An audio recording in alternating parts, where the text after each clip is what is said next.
but Yes. not slideshow yet. But I can see it. Can you see? Yeah, Is yeah. Yes. yeah. Do you see the presentation mode or the presenter's view? The presenter, the presentations, Let me I just can see both the side by presentation, side. So you and the presentation. so how about this one? the presentation one. This is the okay. Let me try it Yes. again. It's the presentation mode, right? Not the presenter view, right? Okay. Current. Yeah. This is the presentation, the slides. Okay, The- not the presenter view, right? No. Okay.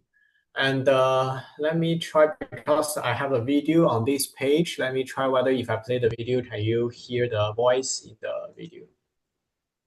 Please let this be the time. When you need to be sure, choose Clear Blue Digital with smart technology for clear results in work. Okay, this and over 99% accurate. let me see when I can skip Clear it. Blue for results you can trust.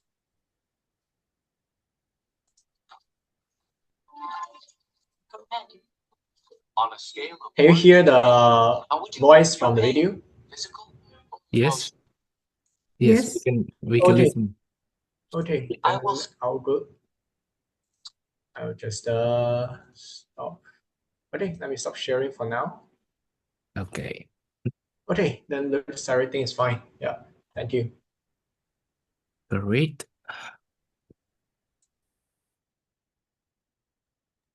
So Swan Ming, this is Dr. Langgeng.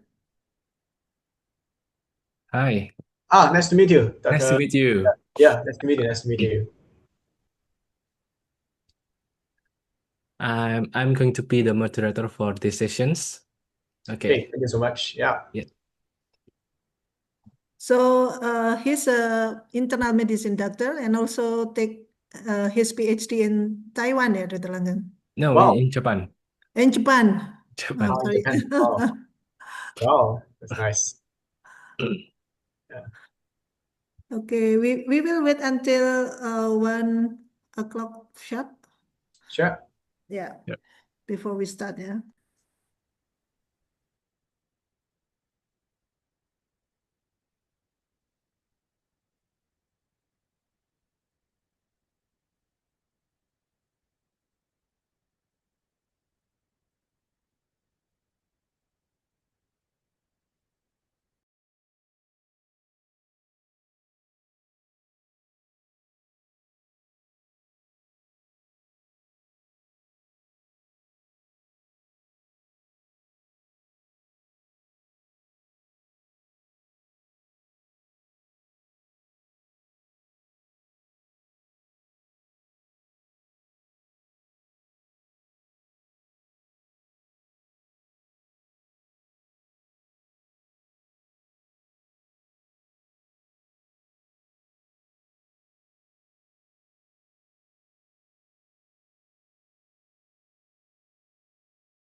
Okay, good afternoon. It's already 1 o'clock. And shall we start? Okay. Yeah, we can start, I think, Dr. Okay, Langgeng. good afternoon, everyone. Thank you for coming and joining us in this short webinar. We are going to hear some of lectures from Dr. Lu Xuan Ming from Singapore University of Technology and Design. And these occasions actually presented by the Graha Masyarakat Ilmiah Kedokteran. So it's kind of scientific society of Faculty of Medicine in our faculty in Universitas Airlangga. And before we go to the lectures, we will hear some words from the head of Graha Masyarakat, from the head of the GRAMIK, Dr. Dwianti. Okay, time is yours, Doctor. Thank you, Dr. Langgeng. Selamat siang. Assalamualaikum warahmatullahi wabarakatuh. Good afternoon. Thank you for everybody already joining this afternoon. We will a very warm welcome for all of you. Who joined the online case lecture held by the Graha Masyarakat Ilmiah Kedokteran or GRAMIK, Fakulty of Medicine, Universitas Airlangga. Airlangga is one of the oldest medical faculties in Indonesia. We always stood for excellence in clinical practice. But today, we are gathering to look forward for the next frontier. We are not just like doctor in trainings or practitioner in the field. We are now the generation that will bridge the gap between traditional stethoscope and sophisticated algorithm with artificial intelligence. And the title of our today guest lecture is provocative and timely about artificial intelligence in healthcare from ChatGPT to Baymax, the Singapore perspective. And we begin with ChatGPT, our digital brain right now that has revolutionized how we process medical data, how we learn and communicate with patients in the year of 2026 nowadays. But in the next decade, we will look forward for Baymax, a personal healthcare companion, who represent how AI will develop in the future, but not just like calculator of statistic, also presence, who has empathic, physical, and also tirelessly dedicated to patient wellness. For us here in Surabaya and also across Indonesia, the transition is vital. How do we move from chatting with AI to integrating caring AI into our wards and also our healthcare system? And why we look about the Singapore perspective, we know Singapore has become a living laboratory for healthcare innovation. They already have the National AI Strategy 2.0, the seamless integration from AI in their Healthier Singapore initiative. And also our neighbors, Singapore already navigated complex ethical and also technical waters of digital health with remarkable precision. We here in Unair, we will strive to advance Indonesia healthcare transformation. So we can learn so much from the talk today about the Singaporean journey from Dr. Lu Xuan Ming. And this talk will lead us through exploration. And we are privileged to host distinguished expert from Singapore University of Technology and Design, who is a lecturer on AI and healthcare, Lu Xuan Ming, Bachelor in Engineering and also philosophy PhD. Today we will his insight will help us envision how we as Indonesian medical community can prepare for the future where technology and humanity we can work together hand by hand. To our students, faculty members, and also clinicians who join us this afternoon, I encourage you to listen with an open mind. The future of healthcare is being coded right now, and today is our chance to understand the blueprint. Thank you very much for your attention to join today's guest lecture. Hope you will enjoy our talk for the next 1 hour. Thank you, Dr. Langgeng. Okay, thank you very much, Dr. Yanti, for the speech. And moving forward to the next agenda, we would like to hear the talk from Dr. Lu Xuan Ming. Before we listen his talk about the AI, artificial intelligence in healthcare, let me introduce you small or his brief of his curriculum vitae. So, Dr. Lu Xuanming is a lecturer in Science, Mathematics, and Technology cluster at Singapore University of Technology and Design, or SUTD. And he teaches about the AI for healthcare and also fundamental courses in chemistry and biology. And his research interest lies at the intersection of AI, healthcare, and educations, with a focus on preparing students to appreciate real-world complexity and to solve authentic real-world problems.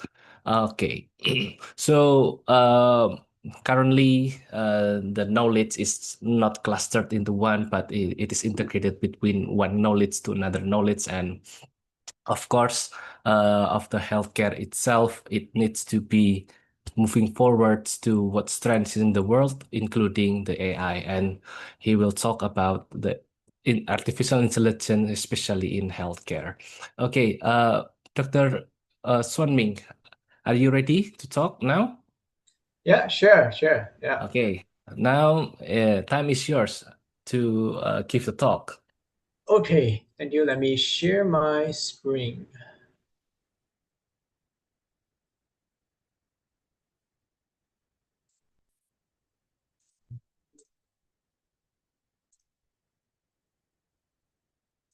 Okay, it's here. Can you see my screen? Yes, it's clear. Okay, sure. Okay, so thank you, Dr. Yanti. Thank you, Dr. Langga, for your invitation. It's my great honor to share with you today here about AI in healthcare. And actually, I should see this field, AI and healthcare. Actually, they are moving extremely fast worldwide, and in Singapore, it's almost every day there's an update. There's something new happening. So even for my personally, I'm also learning and being updated every day. So today, my sharing is I will give you a very brief introduction about what is AI. Maybe some of you are already familiar with it. Some of you might not be so familiar, but I will give you a very brief introduction. And after that, I will share a little bit about how AI is currently applied in Singapore, including the current applications and the challenges and the concerns looking into the future. And lastly, I also want to initiate a discussion about like how AI is evolving and how AI might be transforming our healthcare and our life in the future. Yeah, so I hope today's is not just a lecture, but on the sharing, but like we can discuss together to share our thought, our idea with the students, also with our colleague to talk about how AI might be transforming our future. Okay, so as shown in the title, actually, I want to use this comic, or you can call it movie character, called Baymax, a very cute and successful IP from movie. Okay, so to kick the start of my talk, so I'd like to play part of this video for you. Please let this. Okay, sorry for this. When you need to be sure, for YouTube choose typically there's a very Clear short Digital advertisement with at the smart beginning. technology for clear results in words and over 99% accurate. Clear Blue for results you can trust. Okay, so let me jump to the part I want to show here. I will scan you now. Scan complete. You have a slight epidermal abrasion on your forearm. I suggest an antibacterial spray. Whoa. What's in the spray specifically? The primary ingredient is bacitracin. It's a bummer. I'm actually allergic to that. You are not allergic to bacitracin. You do have a mild allergy to peanuts. Okay, so this is the first piece I would like to show, and then I also do have the second piece. So it's here. 10. How would you rate your pain? You have sustained no injuries. However, your hormone and neurotransmitter levels indicate that you are experiencing mood swings, common in adolescence. Diagnosis? Puberty. Whoa, what? Okay, time to straighten now. You should expect an increase in body hair, especially on your face, chest, armpits, and... Thank you, that's enough. To attack you and... Okay, so I would like to show these two short pieces in this movie about the Baymax. So what you can see the Baymax it can do is, firstly, it's a robot But for this robot, it has a very good understanding, good empathy to human emotion, and it can do provide human healthcare. What does it do is it will scan the human's body, but just by a very quick scan, it will identify the symptoms, do a diagnosis, and also suggest the correct treatment to this person. So it can also be customized to each patient. So this is really like a very big imagination about future healthcare in the science fictions. But actually, we can see similar imaginations about healthcare, the future healthcare, in many other different movies. So comparing with this Baymax, what do we have today, and how far away from these imaginations, these fantastic imaginations? So this is something I'd like to talk about in today's sharing. Okay, so first let's start with the brief introduction about AI. So when we talk about AI, actually it stands for artificial intelligence. So what are some of the things pop in your mind? Maybe let me name some of them for you. Maybe ChatGPT. I believe you almost use it every day nowadays. And recently, we also see Google Gemini. It outperformed the ChatGPT quite a lot. So now many people are also using the Gemini in their daily life. And maybe if you have tried to dive a little bit deeper, you might know that actually both ChatGPT and the Gemini, they belong to one thing, what is called large language model, or in short, typically we will just call it LLM. And if you have deeper knowledge, you might also have heard about something called deep learning. So, but all of the things, are they AI? Yes, they are AI. But when we talk about AI, are we only referring to these things? Actually, it's not. So what is the real definition about AI? So AI, by definition, is actually, it is a branch of computer science that will enable the machines to simulate human intelligence. So please pay attention here. The machine in AI, actually, they are simulating human intelligence. They are not really replicating human intelligence. Later, you will see what's meant by simulating. And then it will allow them to learn, reason, solve problems, and even make decisions. So these are some of the performance that we will see mean by the AI simulating the human intelligence. And all of the things, they are based on what? They are based on data analysis. So here, data is very important for AI to simulate human intelligence. And actually, if we dive deeper about AI, AI is a general name of many things. And under this definition, actually, we have one more thing which is called machine learning. It's also a very common concept, and also it is the mechanism backend for almost all good performed AI models nowadays we see. Okay. So basically, what is machine learning? Machine learning, actually, it is a subcategory of AI. And what it does is basically it will use data to train a model that can identify the patterns and make inferences. So it will get the data first, and then from the data, it will learn what is the trend, what are some of the common patterns. Then next time, when you give it a new data it never seen before, it can either classify it or maybe it can predict the data, do this kind of human intelligent like tasks. Okay, and within the machine learning, actually there is also a subcategory which is called deep learning. So for deep learning, it's just another subcategory of machine learning that typically will have a more complicated structure, more complicated machine design comparing with machine learning. But AI itself is a very old concept already. It can date back to several decades. So apart from machine learning, some of other models actually have been used in history, even for healthcare. It's like, for example, you have rule-based models. Rule-based models, it have been used in history for diagnosis. You just tell a machine, once the patient have a certain symptom, then you diagnose it as what.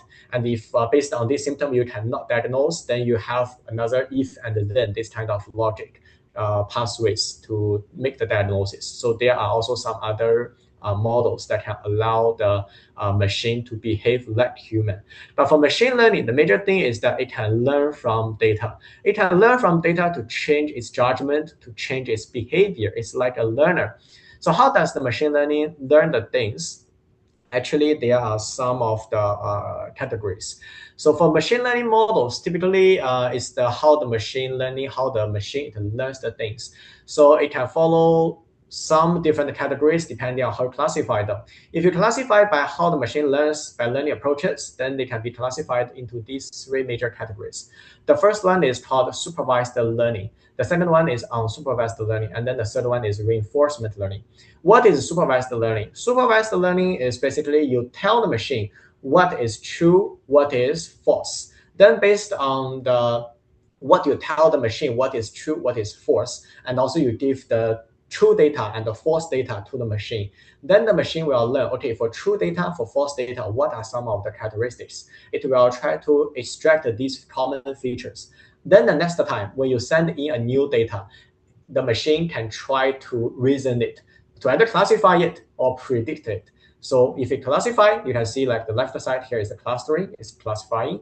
And if it's using the prediction, regression is one major simple category, can help you to predict the unseen data. And the second one is unsupervised learning. What means unsupervised learning? Unsupervised learning means you just dump in all the data into this machine, and then you tell the machine, now please help me classify the data.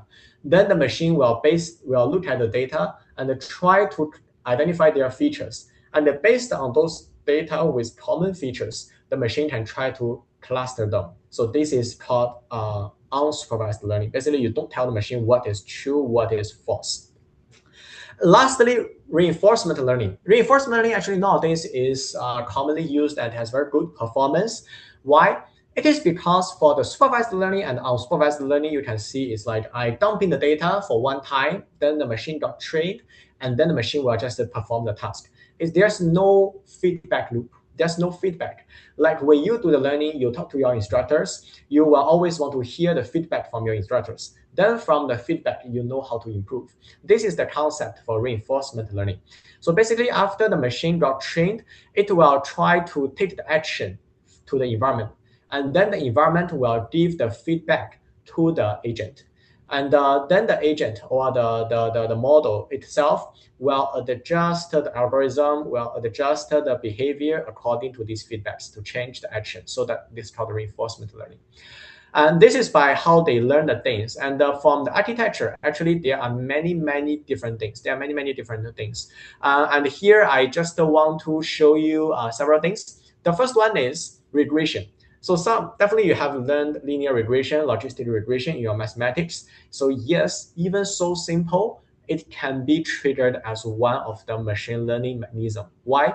Because you can use regression to predict, and prediction is human intelligence. So that is the regression, and this is actually one type of machine learning. Yes, and another one I want to highlight here is decision tree. This is almost the model that behaved quite well before the neural networks was developed. For decision tree, what it is, it's really like, I think it by the name, it's a tree. And what it does is basically it will make decisions. And basically the data input is, for example, you can tell now, for example, it has many different nodes. And at each node, maybe there is a certain judgment. For example, what is the blood pressure of the patient? If the blood pressure is above what range, below what range, between what range, then I go to the next step to do the next judgment. Next judgment, maybe what is the gender of the patient? What is the age of the patient? After that, then maybe what is the heart rate of the patient? And the next, maybe whether the patient has fever, whatever. After this step-by-step judgment, finally, it will tell you what is the probability of a certain disease, for example, this patient will have. And all the structure, for example, how many branches, and also the criteria at each node in the decision tree, they will be trained by the data. And the model itself will modify the criteria and also the pathway along the decision tree when it is that training by the data. And nowadays, actually, like the LLMs, those hype, and also like computer vision, these widely adopted AI models, AI applications you have seen that have very good human-like performance. They are not relying on these the models above, but most of them, they are using the neural networks. So what is neural network? It's actually the very common and very premium and also very complicated machine learning model nowadays people are using. So this graph, it basically tells you the architecture of the neural network. So for all the neural networks, there will be an input layer and also an output layer. And between these layers, there will be the hidden layers. For these hidden layers, what are they? As indicated by the name, they are network of neurons. What is neuron? You learn physiology, you learn biology, so you definitely are very familiar. Neuron is in human brains. So how does the neuron in human brain works? They are triggered by each other. Your prior neuron, it got triggered, it will send an electric signal to the next neuron. And if the electric signal is received by the next neuron, your next neuron will be triggered and to trigger the next neuron. This is how our brain works. So for the neural network, it also follows this mechanism. After you give the model the input, you will trigger some of the neurons, maybe not all of them, because the neuron, they will have some threshold. Different mechanisms, they can be triggered at different threshold. Then by triggering some of the neurons, this neuron will also send the signal, send the triggered signal or untriggered signal to the next layer of the neurons.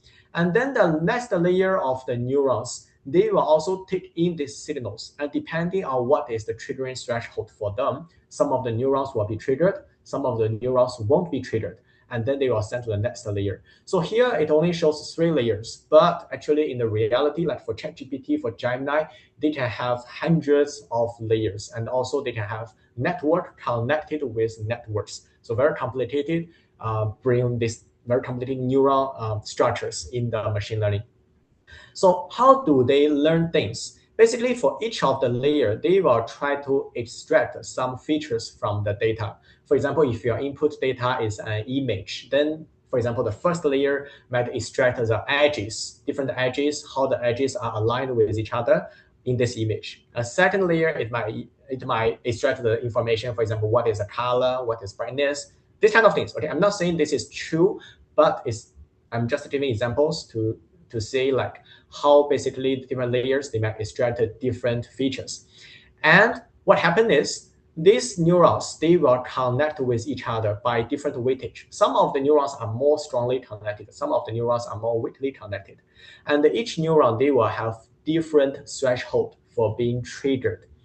So this weightage of the neural connection and also the threshold for the neurons to be triggered, these are the parameters that your model will learn. So for example, if you send in the input of images for cats and the dogs, and you tell the model some of the images are cats, some of the images are dogs, and then the model will try to, based on your input data and the category, adjusting all the connections and the weightages, the triggers, to allow it to correctly classify the images of cats and the dog in the output. So once the parameters and the weightages, these things are well trained, we can see, okay, now a neural network is well trained, ready to be used. So for the neural network, as I mentioned, actually this is I'll say the most widely used model that has very premium performance in nowadays. And it do see lots of applications in the real world application. So the first one is computer vision.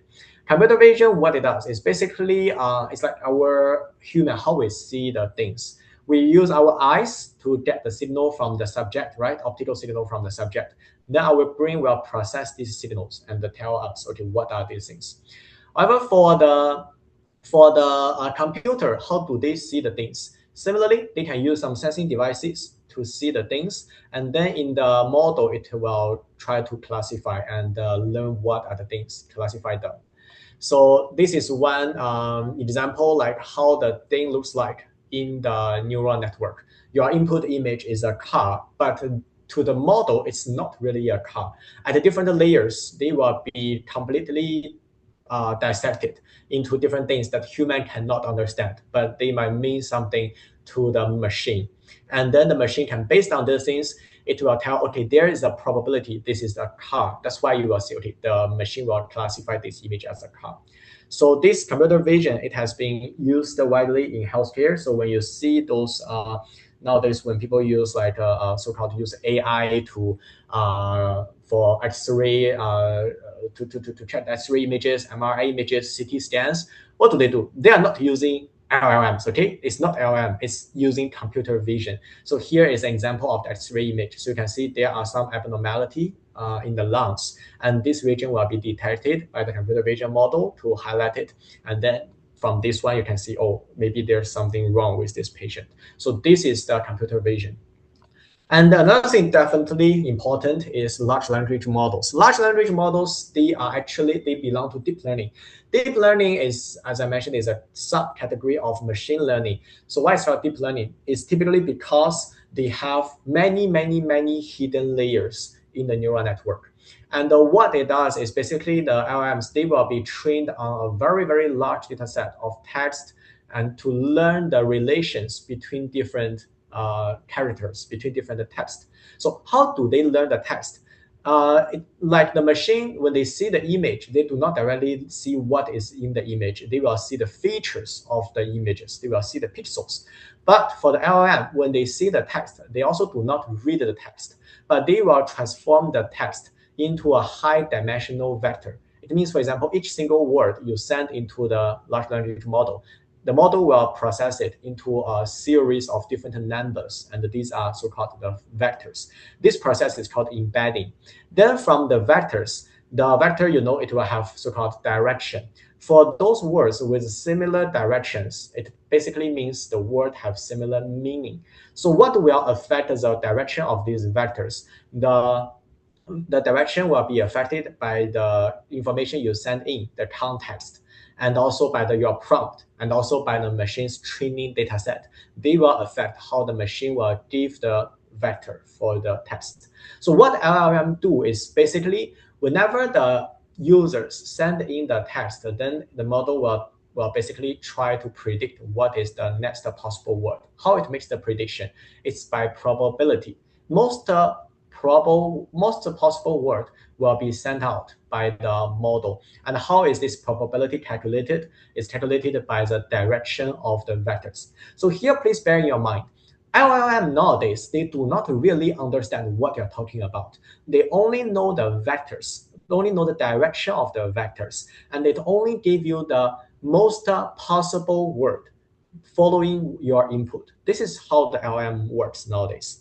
But because LLMs, they are taking so many contests nowadays, so we see some of intelligent-like behavior of them. That's why nowadays a very popular topic is called embodied intelligence. We do see that LLMs, they are used as the brain. They are used as a brain for example, in the robotics, to guide the robots to sense the environment, to take actions, to make decisions, and even they can have memory, long-term and short-term memories. So we have seen some applications for the AI-powered prosthetics. So different from the passive traditional prosthetics that typically will be very heavy, hard to use for the patients. Nowadays, these prosthetics themselves can have some intelligence so that the patients doesn't have to be so intelligently focused, so hard to use the prosthetic to control the prosthetics for them. And also we do see the robots used in hospitals for guiding the patients. Actually nowadays in Singapore, many companies are using the robots to help guide the patients when they receive the patient.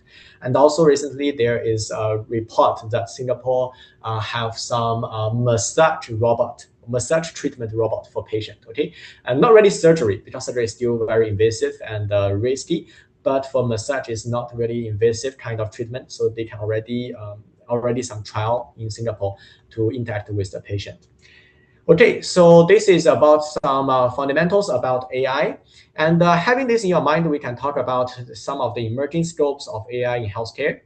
So here I have listed out the emerging scopes of AI in healthcare. But as I mentioned, actually the AI in healthcare is evolving so rapidly nowadays, and the different perspectives, there are updates almost every day. So from the fundamental research to reduce the workload, to interact with the patient, assist the doctors, to manage long-term health, or to optimize the workflow in hospitals, we do see lots of different innovations nowadays. So I would like to give you 3 local examples in Singapore from different perspectives, how AI is being used. But actually, just from what I heard yesterday, like for example, what I show here in the first page, is already not really the truth for some hospitals. They are already updating it. So that's how fast the AI is evolving. I still like to show it. It's called a Note Buddy. So what is Note Buddy? Note Buddy is it is a medical note taker. It is adopted by SingHealth. So SingHealth is a healthcare cluster, public health cluster in Singapore, managing many public hospitals and community care centers. So what it does is basically you can see, you can imagine like when the doctors, they talk to the patients. Traditionally, the doctors, they have to keep typing on their computers to write down the report, to take down the note. So actually, this have been a problem for many, many years, that the patients feel they are not well taken care of. The doctors just focus on the computer, but not talking to the patient. So patients feel bad. And also the doctors also feel bad because they have to spend so much time to tap on the computer instead of focusing on the patient. So here, this is the AI tool for the clinicians to take down the note. So what happened is the doctors, they can just turn on the Note Buddy on their computer, and then they just focus on talking to the patient. And then the Note Buddy itself will firstly transcribe this whole conversation between the doctor and the patient. And yes, it can identify who is the doctor, who is the patient. You don't have to specify in the conversation. And after this transcribed conversation, what would happen is it will also give you a medical report, structured medical report to summarize what is talked about and what is about this patient in the conversation.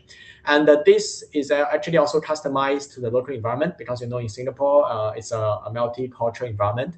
So now this Note Buddy actually can understand English, Chinese, Malay, Tamil, and even Cantonese. So you can use any of this language, the model can understand. And also it will allow some customization on its prompt. So if the doctor, for example, today I'm going to have a conversation with patient of a special symptom, special disease, then I can also from back end tell my Note Buddy, I want what kind of information, or you should focus on what kind of information. Or for example, the doctor herself or himself have a preferred style of taking down the note. He or she can always customize the prompt to fit different style, different conversations. For this one, it's not so, its capability, I would say, is not so innovative. Why? Because nowadays you can use ChatGPT, very easy to take down these notes, so many meeting note taker. But why I also want to highlight this, because this one is developed by Synapse and Microsoft. Microsoft, is a big company with the computing power. But if you just let the Microsoft do it, it will face ethics and the regulation issues. So how does it solve it? In Singapore, we have half government, half industry authority, which is called the Synapse. So they are the one to coordinate the effort between the industry partner and the regulatory parties. So for the Synapse, they are the one actually also also managing the national medical record that you are seeing in a later slide. So by collaborating with them, then the Microsoft and Synapse, they together developed this Note Buddy. So it's very easy for this Note Buddy. Now it's already integrated into the hospital system of SingHealth. So you can imagine like integrating an AI tool to the hospital system. This typically will take a very long journey for regulation so that it can happen. But here, by using this kind of mechanism, it kind of solved this issue. So this is basically to simplify the workload for the clinicians. And next one I would like to show you is an assistant, diagnosis assistant for the doctors. So it is called Selena. So Selena, actually it has been developed for almost 10 years, more than 10 years already. It is an AI-powered founder's check. So in Singapore, actually, there is a program for the diabetic patient. For the diabetic patient, like when it's for long term, then there might be something there might be some disease happening to the retina, right? So to their fundus. So what would happen is in Singapore, there's a program to help check regularly for the diabetic patient on their fundus. Then imagine with the aging population growing bigger and bigger in Singapore, diabetic patient group is also rising. Then if you do this regular check manually, then you cannot really afford that. It's not sustainable. So this is how this AI was firstly developed. It can be helpful to check this diabetic eye disease. And by developing this algorithm, actually at the development, they also developed to account for some other disease. So it can do a very quick check on the abnormality for the patient fundus. And it will basically patients will get the result available like just in minutes time. Before this, the patient typically will get the result in several days or even several weeks. So you can imagine how much time it has saved for the patient. Okay, and nowadays it's not even just for these three diseases, but they can also use the capillaries at the fundus to help predict the risk for example, for cardiovascular disease. So AI also learned that kind of pattern to help you make a prediction. So this is for the diagnosis. And here, this one is for the hospital management. So, like in the hospitals or at homes for the elders, there is always a risk for them to fall down, or for example, for them to have a unsafe bed exit. So what would happen is here, there is basically a thermal sensor system. It's really like just a detector attached to the wall of the venue. Then it will detect the patient or the elders at this room. If they have any unsafe bed exit, or if they have any falling, then it will alert the caregiver or the nurses to let them know and try to allow them to enter the room to help. And once it detects someone else to help, the alert will be automatically muted, so the nurses, they can focus on helping the patient but don't have to worry about turning off the alert. And with an AI powered algorithm, it doesn't wait until the falling or bad exit happen. It will send the alert when the patient or the elder have this tent. So you can see in this very short GIF, the patient just have the tent to exit the bed, then the alert has already been sent. So it typically will allow 15-second lead time for the intervention. So, and you can imagine with this algorithm, it's actually 24/7 monitoring, more efficient than human, and can reduce the cognitive load for the nurses. So why I choose these three examples? Because they reflect the three different perspectives. One is for the workload. The second one is for the basically for the diagnosis, and then the third one is for the hospital management. So these three examples, they are some famous ones, but actually nowadays in Singapore hospitals, people tell me that there is an AI officer in the hospital, and he told me just within his hospital, there are almost 5 or 6 projects every week being proposed related to AI and healthcare. So actually, it's really an explosion for AI and healthcare innovations.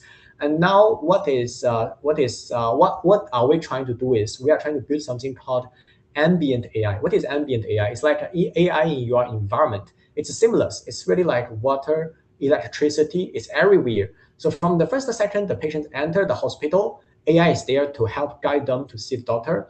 And when the patients go to get diagnosis, go to get their medication, and if they are going to stay in hospital, if they're going to go for surgery, for prognosis, AI should be always in this environment to help and assist the patient to give them better care. So this is the next step, the movement direction for the healthcare sectors here in many hospitals. And this is also the actually I also summarized the trend for the AI in healthcare. So nowadays, actually, what we have seen that have been achieved at the mass scale is we see the chatbot, we see workflow, we see diagnosis tools with many companies and hospitals doing it. And within the next several years to a few decades, I think we will see that most of the disease, maybe the diagnosis can be shifted towards to the AI agent. Maybe not need to rely on the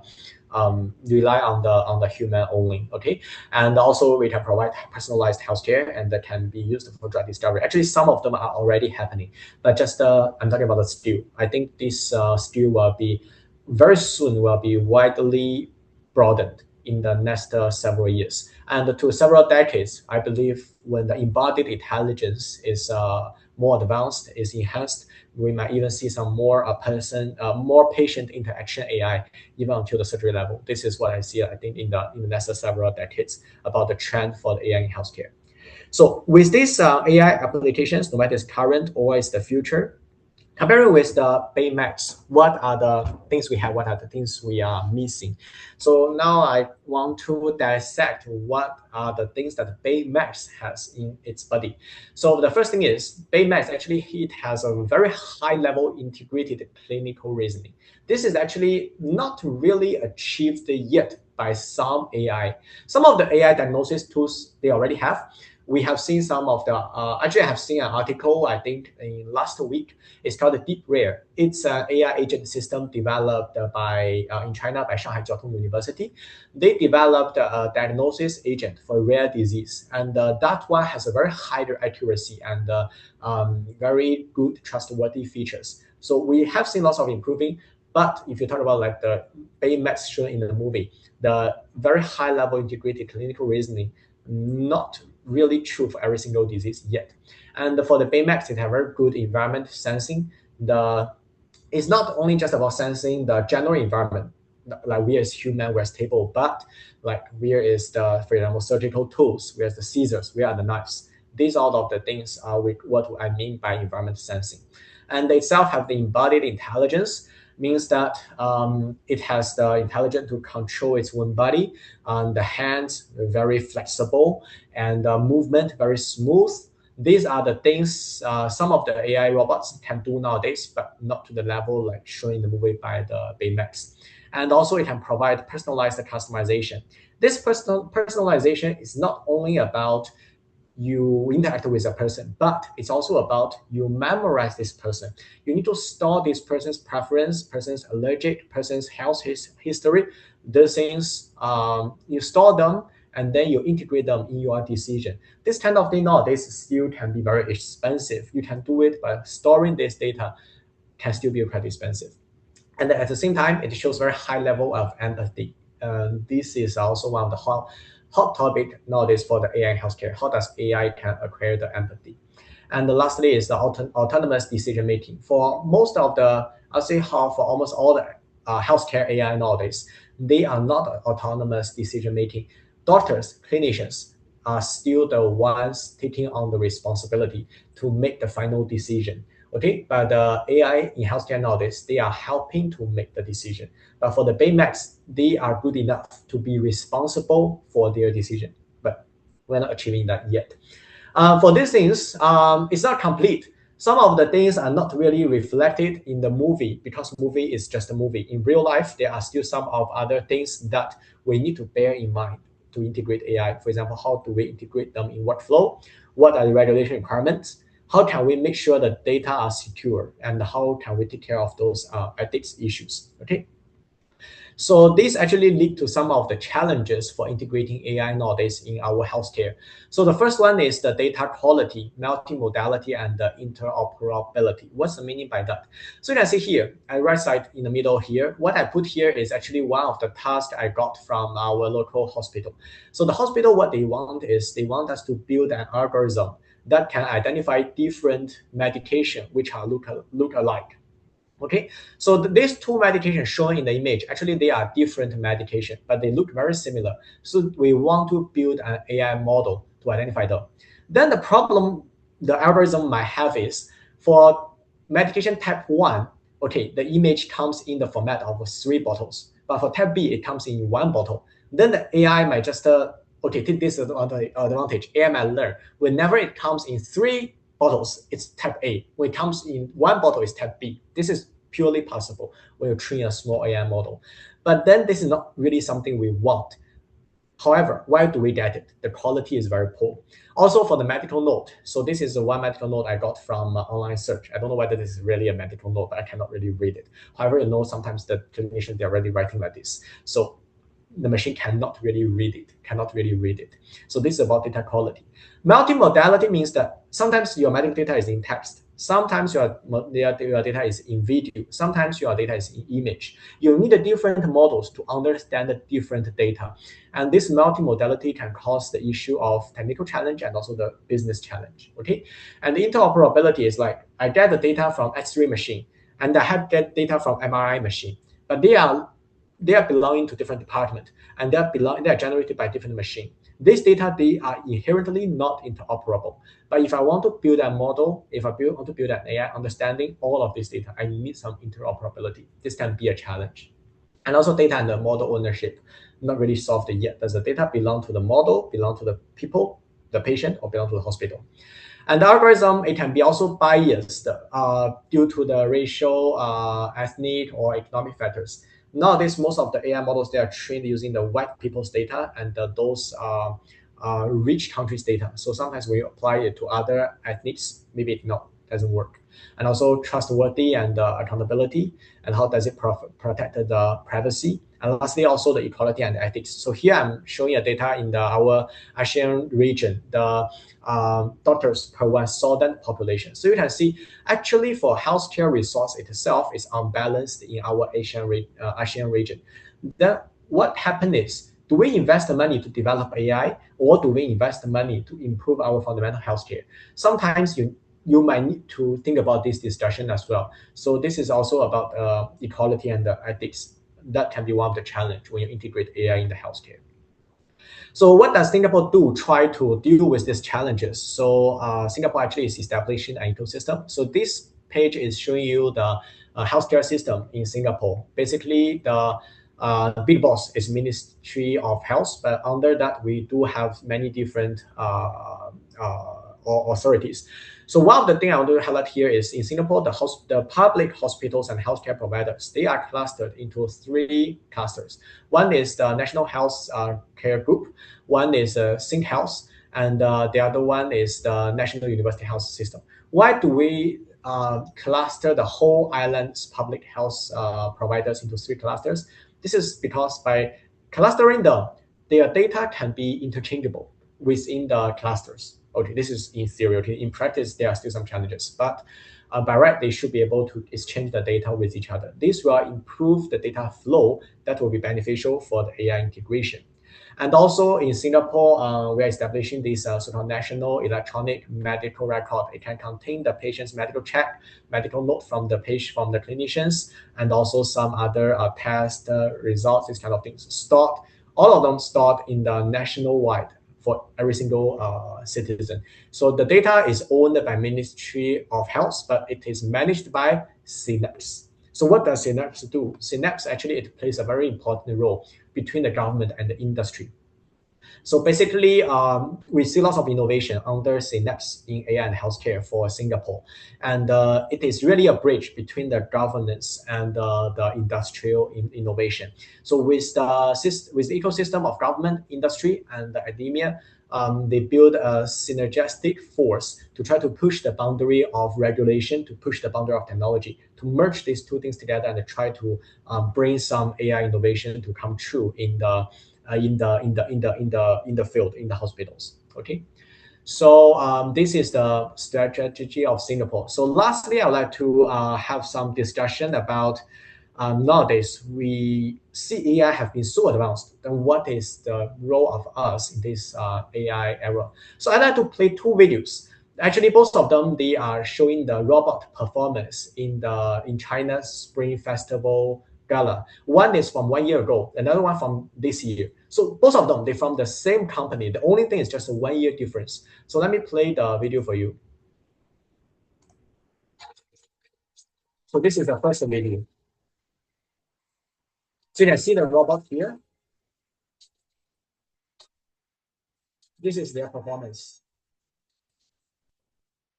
So you can clearly see the robot in last year still quite rigid, very robotic, like very to our old impression.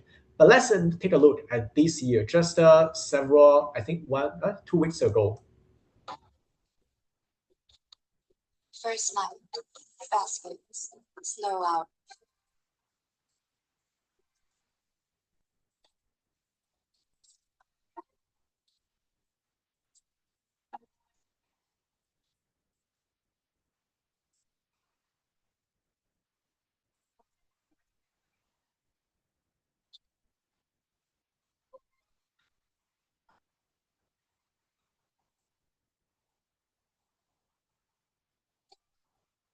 Okay, I will pause here. So you can see that just by 1 year, okay, all of the robotics, they are using their own algorithm to balance themselves. No one is controlling them. No one is behind it. Just all the AI algorithm to power them. So you can see just by 1 year, AI is evolving so fast, so much.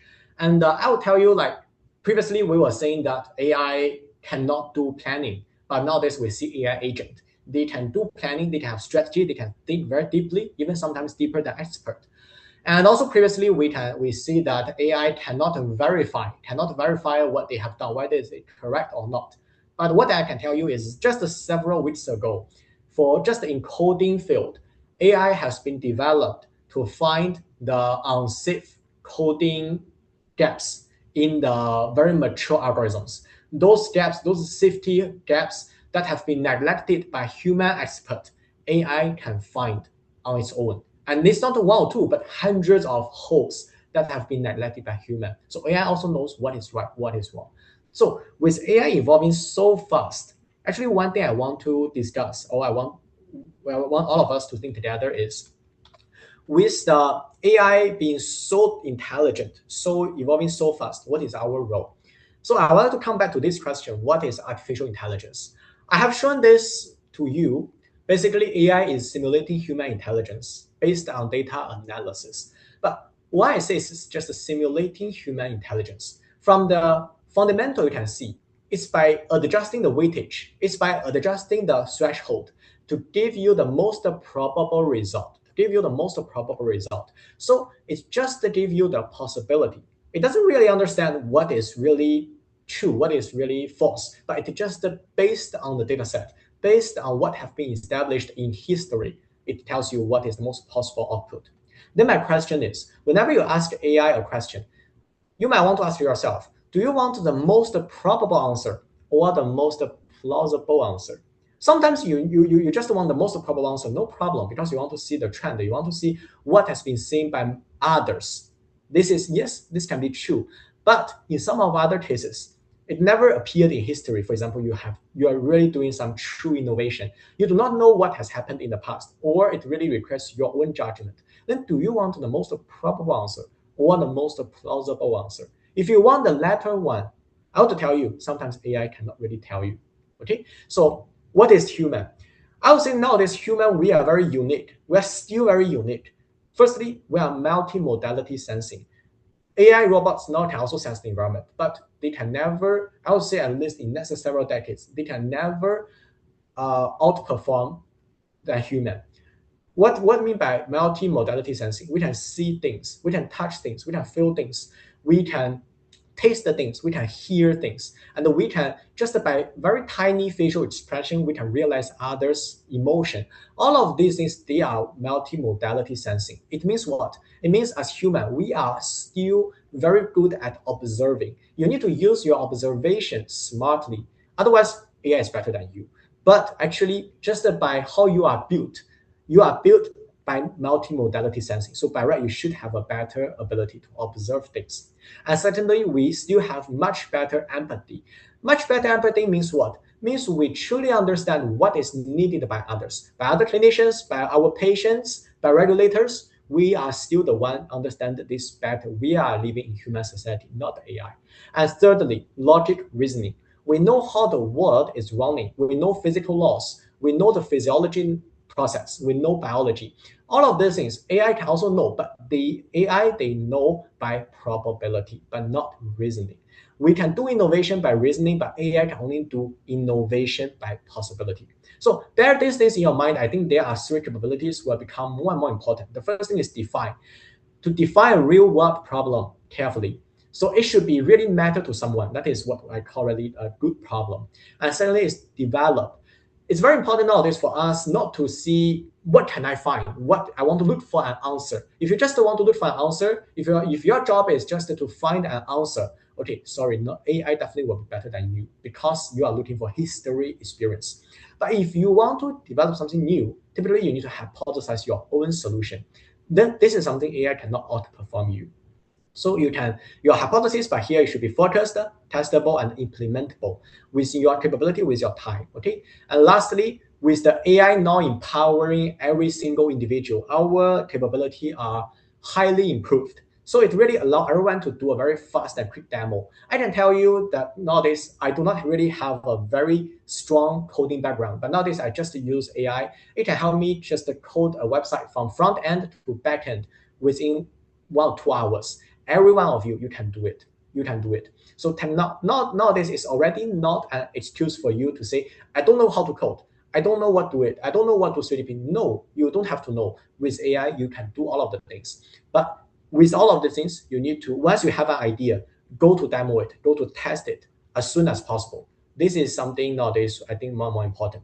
So actually for SUTD, we are also trying to do it. That is what we propose called design AI. So at SUTD, we emphasize quite a lot on design thinking. What is design thinking? It's a double diamond process. You discover the problem by observation, and then you try to see what are the causal for the problem. It's basically you widen it. And once you have identified the real causal, the specific causal, you narrow down it to 1 or 2 single point. And then you develop different ideas to solve this issue. You have many ideas, you test them, but only maybe 1 or 2 of them will work out. That is the double diamond. So actually, we have a design thinking workshop with Airlangga, with Unair. So basically, we do this 7-day workshop just in January, early January. So basically, these 2 they are some of the demo made by the groups. The groups, they are the students from Unair and also from SUTD. So yes, your peers, they are already able to do this kind of things. Just within 7 days, but I would say there are 2 days actually not really working on this project. But what they can do is they can already build software, the demo software that is runnable on the cell phone. And also they can do this very well rendered 3D model of their product. So AI is really accelerating this design iteration. So I would say at this AI era, our humans are still very good at observation. We are still the one that should do the innovation. But the AI, it really can help us accelerate the whole process. You use AI properly, you can accelerate it, and you can do it very well. So this is basically like our vision about one of the new role in the future of healthcare, and what we call it is health designer.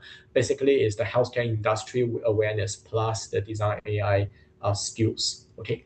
So yeah, I think that is what I want to share with you today, and I look forward to hear what you have in your mind, and also welcome any questions. Yeah, so I'll like to stop here. Thank you.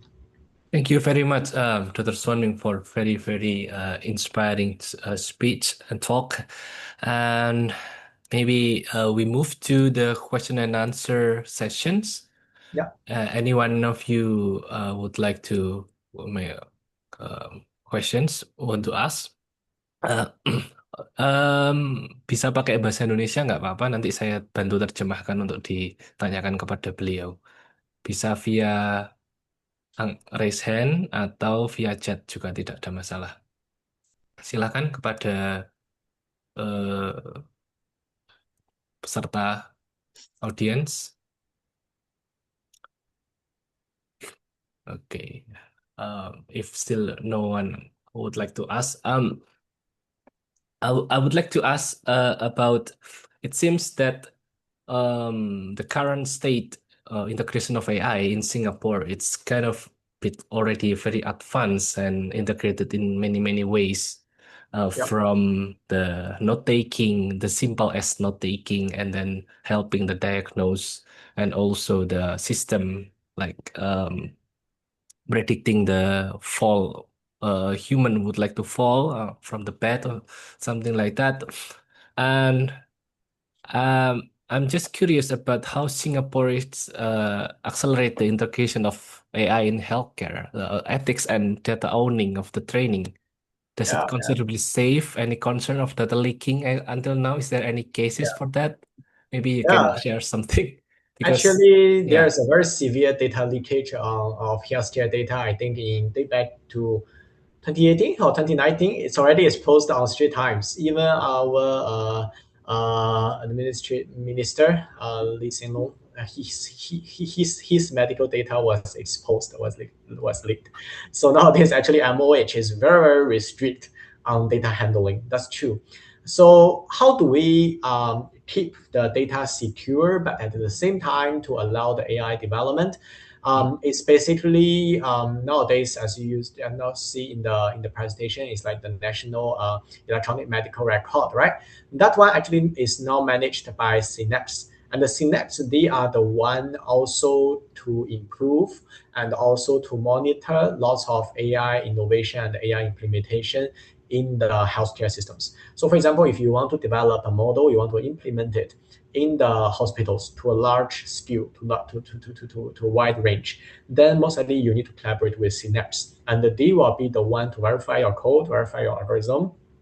And actually, Synapse, they have developed a secure GPT, that the every clinicians in the hospital can use to develop their own agent. So AI agent is like you get some customized prompts, they can perform some jobs.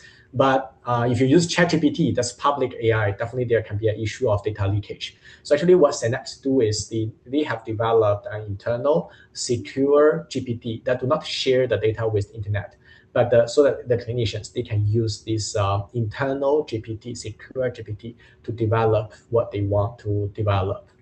Yeah. So I think it's really like inter layer, immediate layer between the government and the industry or academia. Oh, I see. I see. So the government has a very strict and secure rules to Yeah. use their own data, their population's data for the AI development in Singapore. Yeah. But at the Okay. same time, they also give opportunity by Synapse, Yes. for example, to allow the innovation to happen. Mm. Yeah. Okay. Okay. Maybe anyone of you would like also to ask apa yang ingin Okay. Okay. Sorry, I cannot really read. Oh, no problem. I will translate for you. Yeah. So, this is from Dr. Unirisna. So, good afternoon. I would like to ask about the integrations of AI technology in the field of the mental health. Is there any implementations about the mental health providers or about mental health care in Uh, Singapore? yeah. Yeah.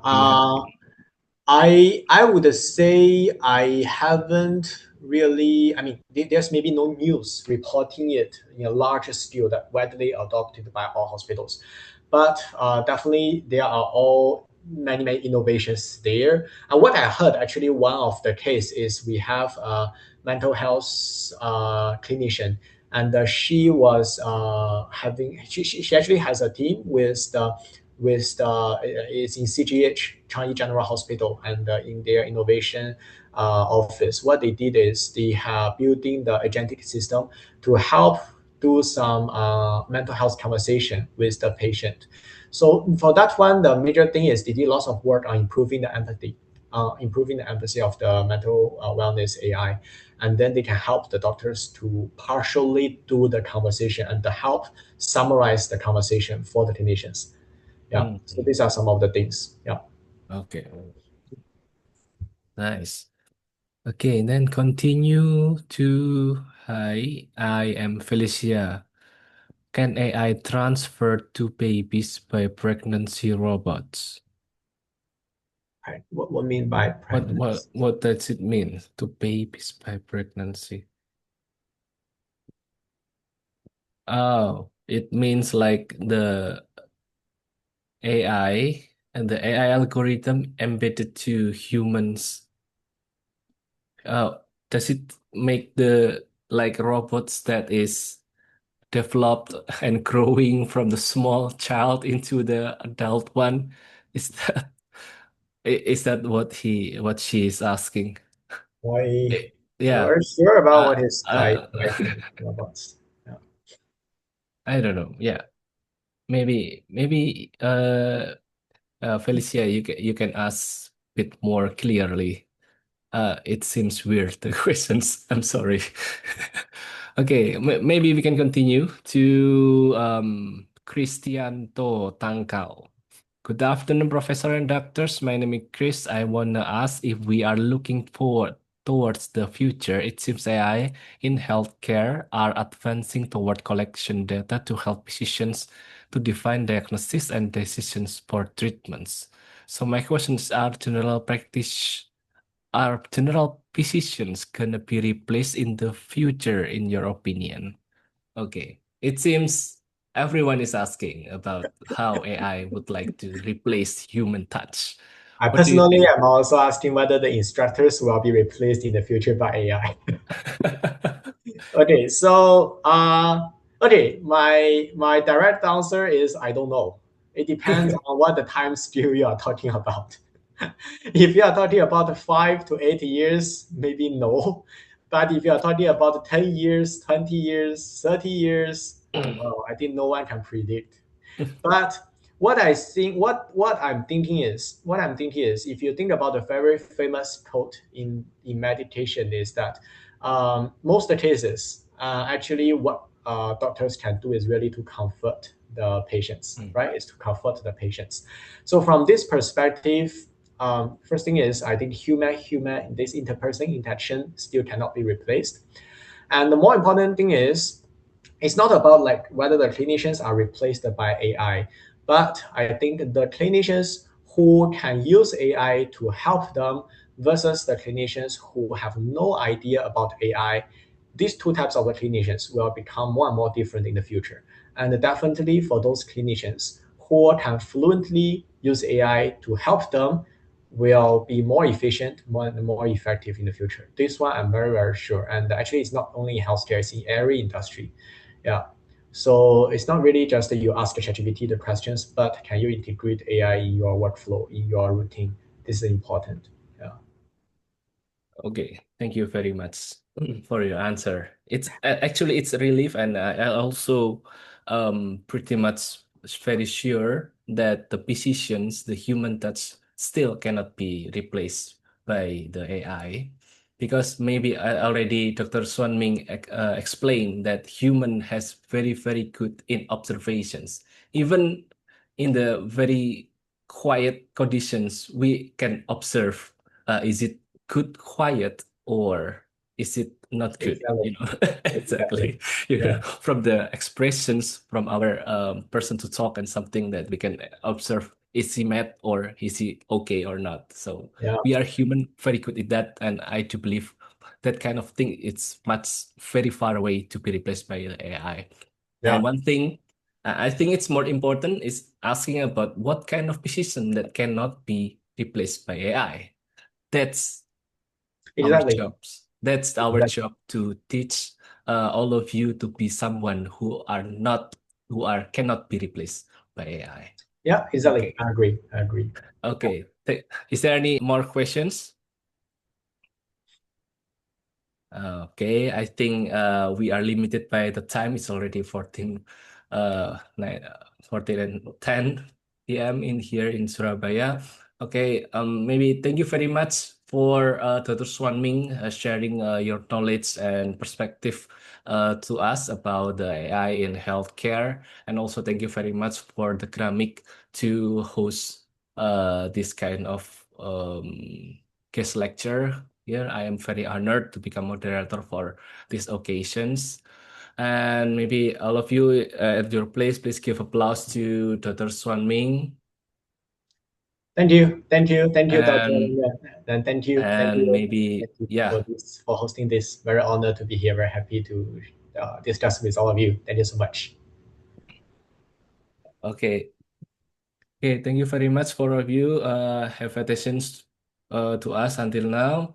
And maybe we can finish this meeting, and good afternoon and have a good day. Thank you so much. Yeah. Have a good day. Yeah. Thank you. See you. Thank you, Samming. Thank you, Dr. Yanti. Thank you. Yeah. Thank you, Dr. Yanti. See you Thank you, again Dr. next time. Yeah. See you next time. Yeah. Bye bye.